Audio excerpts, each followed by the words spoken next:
démarrer. Merci d'être là. Ce qu'on souhaitait, c'était faire un point d'échange. Tous les problèmes de vitesse, de voirie, de circulation piéton sont un problème important. Enfin, vous l'avez en tous les cas manifesté lors de l'élection municipale. L'idée, c'est aujourd'hui de commencer à apporter des réponses. Je ne dis pas qu'il va falloir suivre à la lettre tout ce que nous a remis l'ATD. L'ATD, c'est l'agence technique départementale du Loir-et-Cher. C'est elle qui nous a fait cette étude, qui, elle, traite des problèmes de voirie et de circulation pour Vilny dans sa globalité. Il va y avoir en plus des priorités à définir. Tout ça a un certain coût. Les finances de Vilny feront qu'on pourra faire un certain nombre de choses. On ne pourra pas tout faire.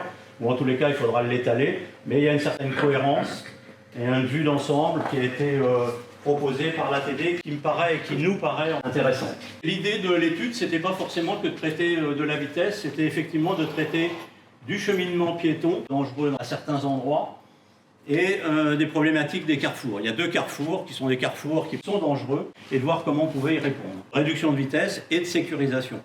On vous a matérialisé donc les 4 accès principaux, Ligny, Ivoire, La Marolles et la Ferté-Saint-Cyr et le centre-bourg. Et on s'aperçoit qu'aujourd'hui, il y a un certain nombre de trottoirs qui ne sont pas forcément aux normes et sur lesquels, en tous les cas, ils ont proposé un certain nombre de solutions. Parce que là, actuellement, il n'y a pas de zone 30. Est-ce que ça, c'est pas quelque chose qu'on peut mettre en place rapidement ? La zone de 30, c'est pas, on ne l'installe pas comme ça. C'est pas parce qu'ici, on voudrait installer une zone de 30. Pour eux, c'est pas la zone de 30, c'est vraiment, vous êtes vraiment dans le centre, vous arrivez dans le centre, et là, vous êtes à 30 à l'heure. À Jouy-le-Potier, il y avait des chicanes qui ne servaient à pas grand-chose. Ils ont fait de tels ralentisseurs que vous bousillez la voiture si vous arrivez à 50. Ils s'arrêtent au stop. Mais s'il n'y a pas de filles qui foncent.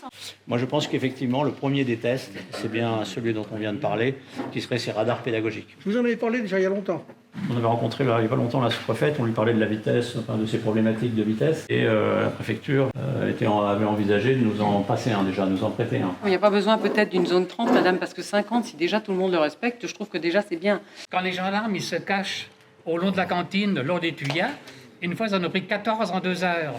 Et après, le bouche-oreille, ça se fait. Pour résumer, on a bien une étude aujourd'hui en main, en tous les cas, qui permet de traiter l'ensemble des problèmes. Maintenant, tout ça coûte fort cher. C'est 500 000 €. Vous nous avez fait remonter les problèmes, les problématiques. Je pense qu'on a aujourd'hui un bon outil, en tous les cas, à notre disposition pour avancer. On va regarder l'histoire des radars pédagogiques. On va régler les quelques problèmes qu'on est capable de régler tout seul, forcément grandes dépenses. Et après, on verra effectivement comment on abordera en fonction de ce qu'on sera capable de mettre sur la table et ce qu'on sera capable de faire financer. On a prévu un petit verre, si vous voulez, un petit pétillon, un petit kir. Merci à tous d'être venus.